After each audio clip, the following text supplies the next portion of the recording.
entre la maison de David et la maison de Saül. Le combat. Ce combat entre Dieu. Les combats entre les enfants de Dieu et les ténèbres est en train de durer. Mais quel que soit son délai, quelle que soit sa force, l'Éternel sera toujours à ton côté. Quel que soit ce que tu subis, quelles que soient les secousses, quelles que soient les menaces de ton adversaire, tu sortiras toujours vainqueur. Car David était sorti toujours vainqueur. La grâce aussi nous fait souffrir. Est-ce que vous savez ça? Quelqu'un qui a la grâce sera toujours combattu. Car sa grande grâce attirera toujours des amis. C'est comme une jolie femme dans un quartier. Elle voit des garçons seulement en train de se battre à cause de sa beauté. Ce qui te fait souffrir toi, c'est la grâce de Seigneur dans ta vie. C'est ce qui attire le diable. C'est ce qui provoque tes ennemis. Ta grande grâce. Parce que je vois la grâce sur toi. Et cette grâce-là t'attire le malheur, t'attire le combat, et te plonge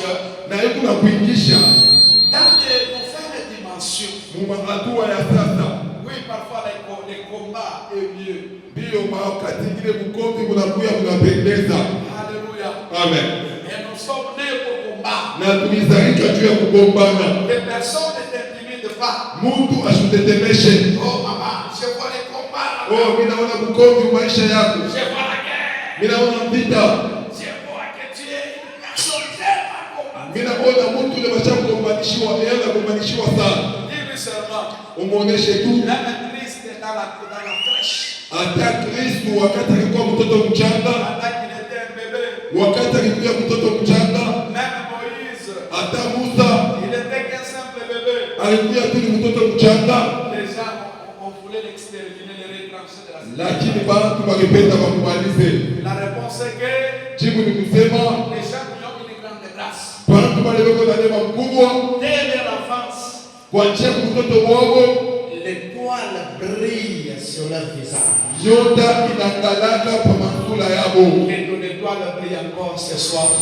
Nyota yako iangale tena magharibi ya leo. Que ton étoile brille encore ce soir. Nyota yako iangale tena magharibi ya leo mchana na Yesu. La terre dira, asema vita ikakawia très longtemps sana entre Saül katikati ya Saulo et les Philistins. na Wafilistini. Et tout le monde était en déroute. Na pote watu wote walipotea. Aucun soldat du temps de Saül, hakuna askari hata wakati ya Saulo, vers son apogée, wakati yake ya utukufu, était incapable plutôt alikuwa na uwezaji de se positionner ya kushimama pour faire côte à côte avec les géants Goliath. juu ya kugombana na ule msuja Goliath. Alléluia. Amen. C'est comme aujourd'hui les chrétiens. Inakuya sana leo Wakristo Sont en train de prendre la fuite wanakuwa wanakimbia devant les petits sorciers de quartier. kumbele ya tuloshi tudogo to quartier. Alléluia. Amen. Alléluia. Amen. C'est dans le livre de 1 Samuel. Ni ndani ya kitabu cha Samueli wa kwanza.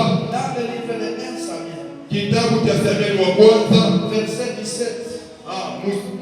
Sura yake ya 17. Nous allons commencer au verset 33. Tutanjia hapa mstari wa 13. Saül dit à David, Saulo akamwonyesha Daudi, tu ne peux pas aller te battre avec ces Philistins. hauwezi kwenda kugombana na ule Mfilistini. Car tu es un enfant. Njoo mshikane mtoto kidogo. Il est un homme de guerre dès sa jeunesse. Ye anakuwa mtu wa vita tangia ujana wake.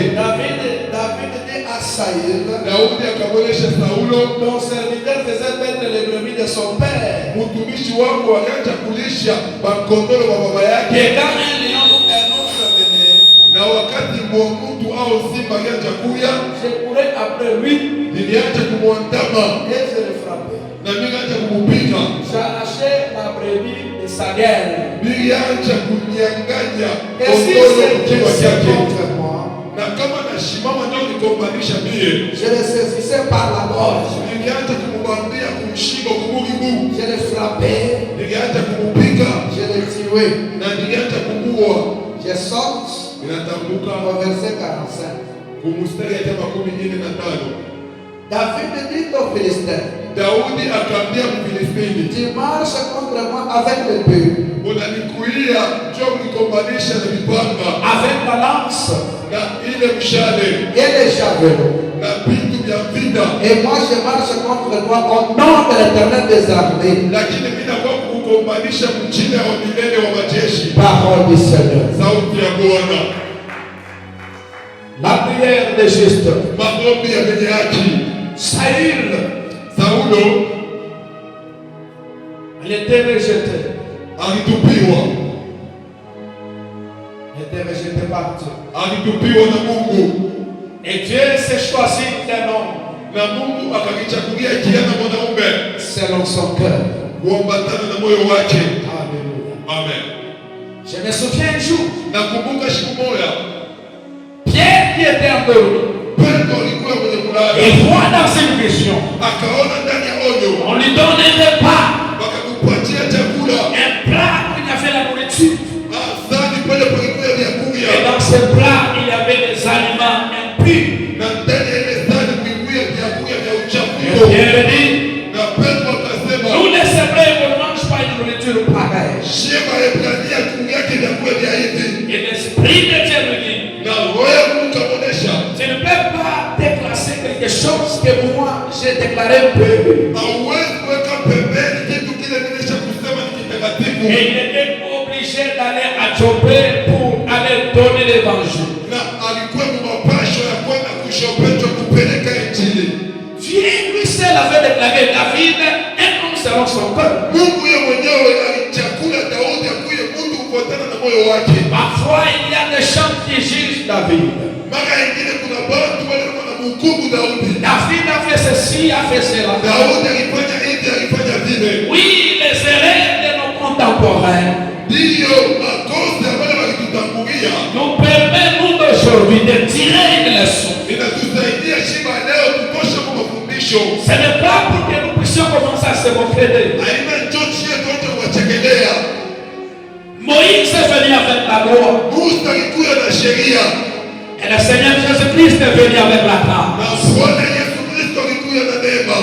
Abraham, il est père de la foi. Abraham anakuwa baba wa imani. David, il est l'homme selon le cœur de Dieu. Daudi anakuwa mtu kufuatana na moyo wa Mungu. Il y a autant de diversité dans la Bible. Kuna kuya maajanisho ya mingi ndani ya Biblia. Il y a plusieurs dons dans la Bible. Kuna kuya mazawadi ya mingi ndani ya Biblia. Il y a des personnages différents dans la Bible. Kuna kuya bantu wa kuachana achana ndani ya Des Biblia. hommes ainsi que des femmes Bamama na bababa. qui faisaient l'œuvre de l'Éternel. Bale bakaenda kufanya kazi ya Qui milele. étaient au service de Dieu. Bale balikuya kukazi ya Mungu. Ce sont des hommes de Dieu. Ni bantu ya Mungu. Et ce sont des héros. Banakuwa ni masuja. Et des héroïnes. Na banakuwa masuja. Auxquels nous devons aussi respecter. Bale na shetu tunapaswa kuheshimia. Car ces gens, Juu bale bantu Dieu les avait déclarés purs. Mungu alisema ni watakatifu. David, homme selon mon cœur. Daudi mtu kuambatana na moyo wangu. Il était encore trop cher.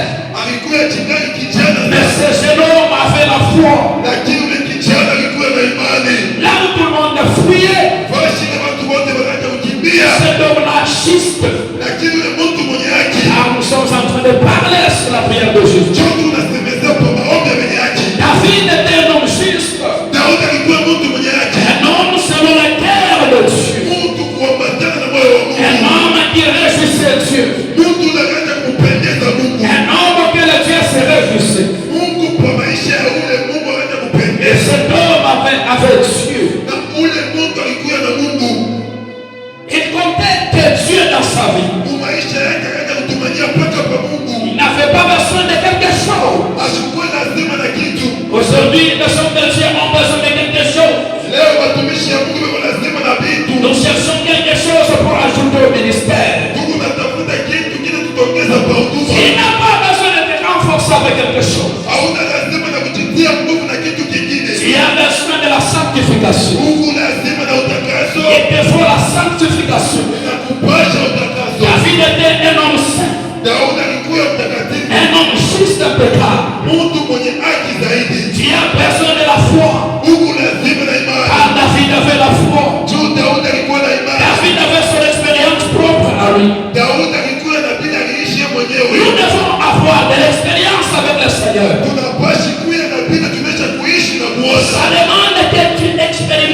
cela. Je ne peux pas seulement être à l'église pour elle. Tu dois avoir de l'expérience avec le Dieu qui t'a appelé. Tu dois avoir de l'expérience. Lorsque Dieu appela Moïse dans le buisson ardent, dans le désert, devant le buisson ardent, Moïse était face à face avec le buisson. Et ce buisson ne se consumait point. Moïse regardait. Et comme Dieu voyait que Moïse s'intéressait, la Bible dit ceci, que Dieu l'appela au milieu du phare, au milieu du son ardent. Moïse, Moïse, Moïse. Il dit, mais voici, hors de descendant, car le lieu où tu te tiens est un lieu pur. Et Moïse était là, devant le buisson ardent. Moïse faisait l'expérience avec le Seigneur. Si aujourd'hui, nous avons des chrétiens fragiles, des chrétiens qui peuvent donner leur jambe à gauche à droite, des chrétiens qui ressemblent au temps d'Élie, qui allaient devant Baal et devant le prophète d'Astarté et revenaient encore au Seigneur. C'est parce que beaucoup de chrétiens n'ont pas encore expérimenté l'éternel. Ce soir, tu expérimenteras le Seigneur. Même si tu ne dis pas Amen, ce n'est pas un problème.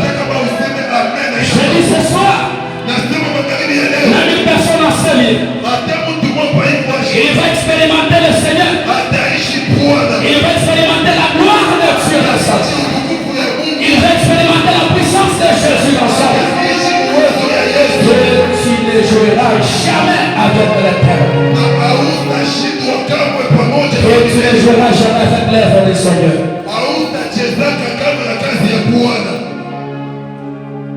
Moïse était là. Il a fait des expériences avec le Seigneur. L'éternel faisait des exploits avec Moïse. Il dit fais ceci, cela. Il obéit. Et plus Moïse obéissait au commandement de Dieu,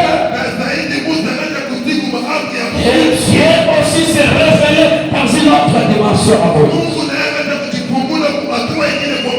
Il y a des pas que tu dois faire.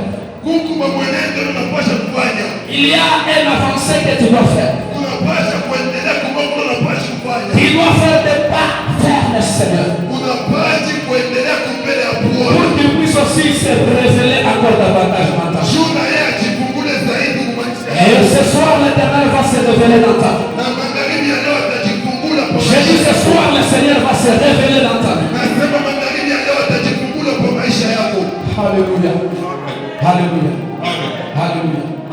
Pour Christ, pour être chrétien, pour Christ, pour Shikamana, la chrétienté ferme. Ni pas Christ, pour faire expérience. Ce sont les chrétiens qui ont des expériences avec Dieu. Pour Christ, pour la chaque contempler merveille. Les chrétiens qui ont déjà contemplé les merveilles de Dieu. Il a une chrétienté stable et avenue. Alléluia. Amen. Alléluia. Amen. Et un homme qui a déjà fait des expériences avec le Seigneur, il connaît le Seigneur. Alléluia. Amen. Alléluia. Amen. Cet homme, il est pratiquement impossible de le corrompre. David, il a fait expérimenter avec le Seigneur. Il avait vu des choses là-bas. Et il avait confiance à l'Éternel. Il savait le Dieu qui le défendait en brousse. Il était capable de tirer le lion. Et il dit osait de le terrasser, il pouvait le saisir sur la gorge et l'exterminer. Cet homme avait de l'expérience avec son Dieu. Et lorsqu'il est venu devant Goliath, lui, il connaissait rien que les exploits de l'Éternel. C'est vraiment regrettable aujourd'hui. Nous avons des chrétiens qui maîtrisent mieux l'expérience de Satan que l'expérience de Dieu. Vous allez voir un chrétien comment il peut expliquer le monde de la sorcellerie. Un chrétien, comment il peut vous faire peur. Il va expliquer le diable, les sorciers, comment les sorciers mangent la chair humaine. Comment. Mais il n'a pas l'expérience avec le Seigneur.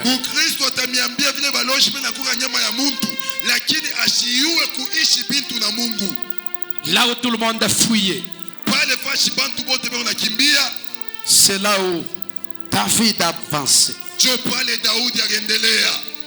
Tu es la personne qui doit avancer. Tu dois percer. Tu dois percer. Tu dois taper fort. Tu dois continuer. Là où tout le monde est en train de fuir, tu dois aller. Tu dois avancer. Est-ce que quelqu'un peut avancer ce soir? Est-ce que tu peux avancer ce soir? Est-ce que quelqu'un peut avancer ce soir? Avance encore au nom de Jésus. Cet homme-là de géant, lui qui semait la panique au camp d'Israël, un homme qui avait une haute taille, un homme qui se croyait au-dessus de tout et qui insultait le Dieu d'Israël. Mais lorsque David est venu, il a commencé à encourager quelqu'un qui a le Saint-Esprit en lui, un chrétien qui a la foi en lui. Il encourage les autres à avancer. Il encourage les autres à exceller. Et il a sa façon de voir les choses. Il a sa façon de comprendre les choses. Il a sa propre méthodologie. Il a son système. Il a son modèle de faire les choses. Il ne fait pas les choses comme tout le monde. Et lorsqu'il part, lorsqu'il donne son idée, c'est pratiquement difficile que le monde puisse le comprendre. On va le traiter de tous les mots et il sera comme un fou, car il aura souvent la voix de la minorité. On trouvait Michel le prophète comme quelqu'un qui était débile, alors que c'est Michel qui disait la vérité. Un homme est capable pour changer le système. Même toi ce soir, c'est possible. Toi seul, si tu comprends seulement et que tu maîtrises les choses, tu changeras la situation de ta famille. Tu changeras la situation de ta famille. Tu changeras la situation de cette église. Tu changeras la situation de cette commune. Tu peux changer la situation de ce monde. Toi seul, devant des milliers de gens. La façon dont Dieu fait les choses, il fait les choses aussi pour confondre les humains sur la terre. Je pense que c'était Gédéon qui avait recruté beaucoup de gens. Si je ne me trompe pas, si je ne me trompe pas. Et l'Éternel regardait, il dit non, non, non, non, non, non, non. Tu as recruté autant de personnes. Ils peuvent se glorifier à la fin et dire c'est notre force. Parfois, il peut se servir d'une minorité pour répandre sa gloire. Ne te minimise pas parce que tu es moindre, mais de toi sortira des rois. De toi sortira des prophètes, des pasteurs, des apôtres, des docteurs, des avocats, des magistrats, des gouverneurs, des députés, des sénateurs. Toi là, d'une vendeuse de presse, mais qu'elle engendre, qu'elle fait sortir en lui un président. C'est possible. C'est possible, une vendeuse de beignets puisse produire même un ministre. C'est possible, si tu crois. Si tu crois, si tu crois. Un homme juste a la capacité de changer les choses. En Samarie, il y avait la famine. Jusqu'au point où les gens commençaient à manger la chair humaine. Mais un jour, un homme a parlé. Que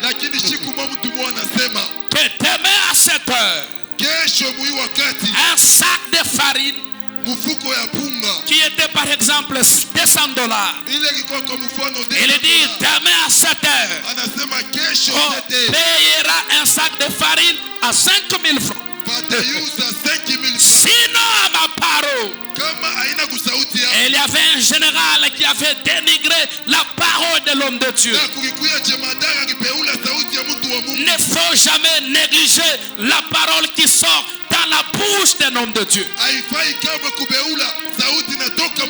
Un homme de Dieu, c'est la bouche de Dieu. Quand il prononce quelque chose sous l'onction du Saint-Esprit, bien-aimé, ne néglige pas. Même ce soir, si tu peux croire de ce que nous déclarons sur ta vie, ça arrivera au nom de Jésus. Un général avait négligé le prophète. Et l'homme de Dieu a tourné le regard contre ce général. Il a dit, tu le verras, mais tu ne pourras pas y manger.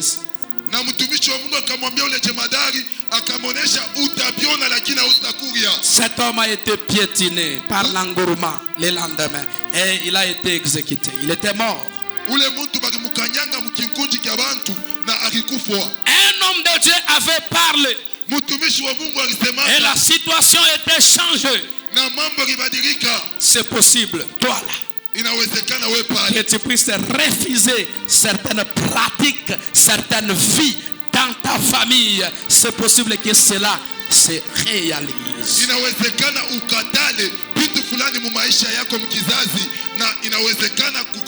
Tu peux dire non à l'esprit de mort dans ta famille. Tu peux dire non au chômage dans ta famille. Est-ce que tu sais ça? Tu peux dire non au célibat exagéré. Tu peux dire non à la pauvreté. Alléluia. Amen. Alléluia. Amen. Mais aujourd'hui, par manque de la foi, les gens peuvent dire c'est le chemin qu'on a déjà tracé, suivons, on n'a pas le choix. Faisons ça comme tout le monde. Non, non, tu ne peux pas faire les choses comme tout le monde. Toi, tu as Dieu. Tu feras les choses à la manière de Dieu, pas à la manière des humains. Tu feras les choses selon le plan de Dieu, selon les modèles de Dieu, selon les stratégies de Dieu. S'il y a un grand stratège dans ce monde, s'il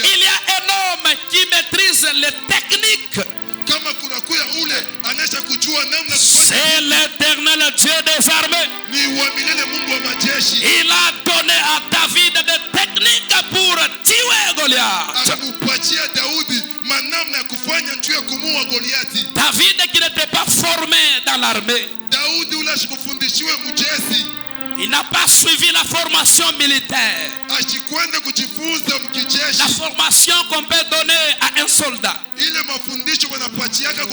Mais pourtant David avait sa propre formation. Et la formation de David venait du très haut. Ce soir, Dieu va te donner de l'intelligence supérieure.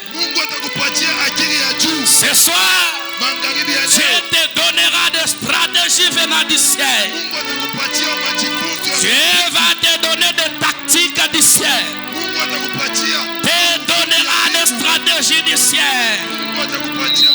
Te donnera la beauté du ciel. Te donnera des moyens du ciel. Te donnera la force du ciel. Une force qui sera spéciale en toi. David était spécial. Dieu l'avait rendu spécial. Tu es spécial là où tu es. Tu n'es pas ordinaire. Tu es spécial. Tu n'es pas comme tout le monde. Car la Bible dit ceci. Celui qui est à moi est plus grand que celui qui est dans les mots. La Bible dit ceci. L'esprit que vous avez reçu, ce n'est pas un esprit de timidité, mais c'est un esprit de feu et qui crie Abba, Abba, Abba, Abba, Abba, Abba,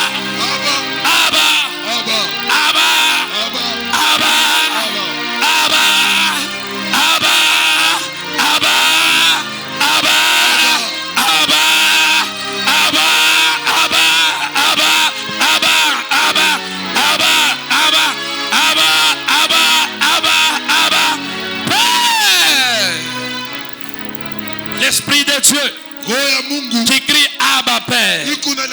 Cet esprit-là qui est dans David, cet esprit-là qui avait animé Moïse, cet esprit-là qui avait animé Gédéon, cet esprit-là qui avait animé Paul, qui anima Pierre, qui anima Stéphane, qui anima Matthias, et cet esprit-là te saisisse, te saisisse, te saisisse, te saisisse, te saisisse.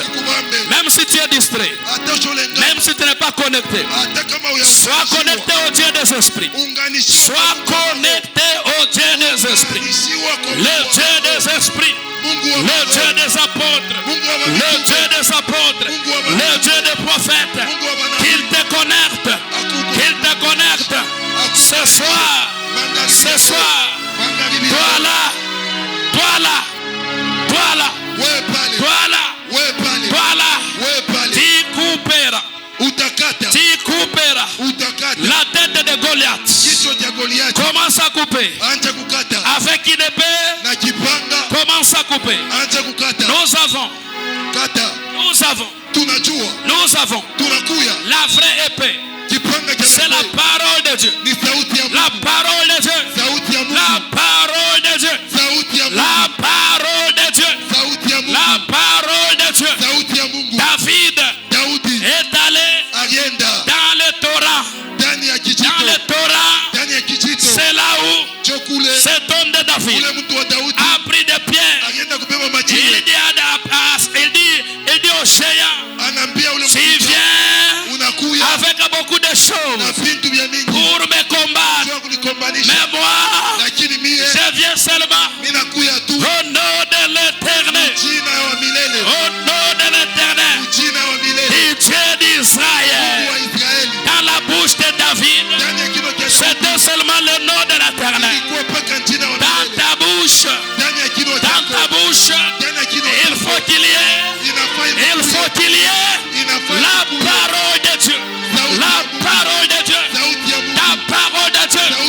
Ce qui manque aujourd'hui, ce qui manque dans nos églises, c'est la parole de Dieu. Elle n'a jamais changé.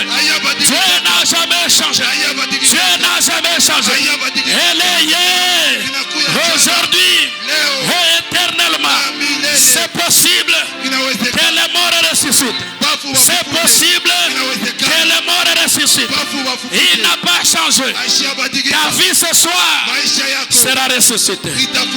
Ton mariage ressuscite. Que ton mariage ressuscite. Que ta vie ressuscite. Que ta finance ressuscite. Que ton économie ressuscite. Que tes voyages ressuscitent. Au nom de Jésus.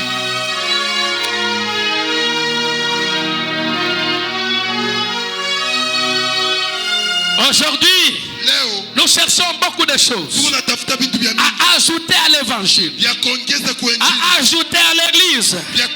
Les hommes de Dieu se poumonent. Les hommes de Dieu souffrent pour aller de ça et là, chercher des connexions, chercher de ceci, de cela, chercher l'eau d'onction, parfum d'onction, chaînettes d'onction, les robes d'onction, les chapelets d'onction. Il y a le Saint-Esprit qui donne la force. Il y a seulement la parole de Dieu qui peut donner la force. Et ce qui donnait la force à David, c'était la parole. C'était la parole. Aimer la parole. Aimer la parole de Dieu. Aimer la parole de Dieu. Car dans la parole de Dieu, il y a la vie. Dans la parole de Dieu, il y a la vie. La Bible dit, celui qui me trouve a trouvé la vie. Ce soir, que la vie entre dans ta vie. La vie entre dans ta vie. Que la vie pénètre dans ta vie. Alléluia. Amen. Ne cherchez pas des choses de ce monde. Cherchez Jésus. Cherchez Jésus. David dit, David qui était un homme juste, son appui était qu'à l'Éternel. L'Éternel était son seul secret. L'Éternel était son seul secret. Il n'avait pas besoin de quelque chose. Aujourd'hui, les hommes de Dieu sont en train d'aider Dieu avec des stratégies. Jusqu'à quand vous fatiguerez-vous de vos stratégies? Jusqu'à quand vous allez vous fatiguer de vos stratégies? La vraie stratégie, c'est Jésus-Christ de Nazareth. Proclamez seulement Jésus. Enseignez seulement Jésus. Donnez seulement aux gens Jésus. Ce soir, ce n'est ni ma force, ce n'est ni mon intelligence, mais ce que je vous donne ce soir, prenez Jésus-Christ de Nazareth. Pierre dit, je n'ai ni or, je n'ai ni argent, je n'ai pas de habits, je n'ai pas de bonbons, je n'ai pas de savon pour te donner. Pourtant le monde t'a donné ces choses. Cet homme-là, il était aidé par le monde, mais sa vie était toujours comme ça. Sa vie était misérable. Ne comptez pas sur les hommes. Ne comptez pas sur les humains. Même toi là qui m'espérais moi, ne comptez pas sur moi. Comptez seulement au Dieu qui m'a appelé. C'est ce Dieu là qui t'aidera. Moi je suis un homme, je peux mourir. Je suis un homme, je peux faillir. Je peux faillir à ma mission. Mais comptez au Seigneur Jésus-Christ. Lui ne dort jamais. Il ne dort jamais. Il ne somnole jamais. Il n'a jamais voyagé. Il n'a jamais été occupé. Il n'a jamais été fatigué. Jésus qui ne se fatigue jamais, que tu l'appelles à minuit, moi je serai absent. Moi je serai avec ma femme. Moi je serai dans la chambre. Moi je serai endormi. Moi je serai fatigué. Mais je te présente l'homme de Galilée. L'homme de 33 ans. L'homme qui a marché sur les eaux. Il a marché sur les eaux. Lui qui maîtrise les eaux. Il est capable. Il est capable de te ramasser. Il est capable de te fabriquer. Dieu est le fabricant. Il a fabriqué Moïse. Il a fabriqué Paul. Il a fabriqué Étienne. Il a fabriqué David. Oh, ce soir c'est ton tour. Je vois Dieu commencer avec une personne. Je vois Dieu qui commence avec toi ce soir. Il commence avec toi. Il commence avec toi. Il commence avec toi. C'est possible de commencer avec toi. Il appelle tout le monde. Sans exception. Dans son entreprise, il appelle tout le monde. Cet homme en sandales, cet homme en robe, je le vois en train de recruter ce jour-là. Il recruta les pêcheurs. Il recruta les cultivateurs. Des gens sans importance. Des gens qui n'avaient aucune valeur. Que le monde avait rejeté. Et lorsque Pierre prêchait, il était reconnu par les Sanhédrins. Mais cet homme était sans instruction. Oui, les gens peuvent passer aujourd'hui en cours de route et dire: cet homme c'était un escroc. Oui, j'étais escroc. Mais l'Éternel m'a regardé avec un regard favorable. Il m'a ramassé. Il m'a tiré du monde. Il m'a tiré dans les labours. C'est possible que Dieu te retire dans les labours ce soir. C'est possible que Dieu te tire de là où tu es. Même si tu es enfoncé. Même si tu es enfoncé comme Dieu ne juge point. Mais Dieu appelle. Et il lave. Il est le vrai potier. Il est le fabricant. Quelles que soient tes erreurs à toi. Quelles que soient tes erreurs. Il dit: je ne suis pas venu dans ce monde pour juger. Et je ne peux juger personne. Mais je vous appelle. Venez avec vos problèmes. Même si tu es un bandit. Même si tu es une ivrogne. Même si tu es un prostitué. Ce soir Christ t'appelle. Il t'appelle à la délivrance. Il t'appelle au salut véritable. Il t'appelle à la vie. À une vraie vie. Une vraie vie. Une vraie vie. Alléluia. Amen. Gloire à Dieu. Gloire au Seigneur. La prière des justes. Et lorsque David a invoqué le nom de l'Éternel, nous savons bien la finalité de cette histoire. David se retrouve avec la tête de Goliath. Ce soir, après cette prière, Dieu va te donner la tête de ton ennemi. Si c'est l'instabilité, Dieu va te donner les racines de l'instabilité. Dieu va te donner les racines de l'instabilité. Si ton instabilité résiste jusqu'à présent, c'est parce que ton instabilité a déjà mis ses racines dans le sol. Jésus, qui est le véritable arbre, qui est l'arbre de la vie, qu'il commence à te faire ressusciter, qu'il te lave, qu'il te purifie, qu'il te donne la force, qu'il te donne l'autorité, qu'il prenne les portes de tes ennemis. Les portes de tes ennemis. Imaginez les portes de tes ennemis. Qu'il te donne. Qu'il te donne la bonne santé.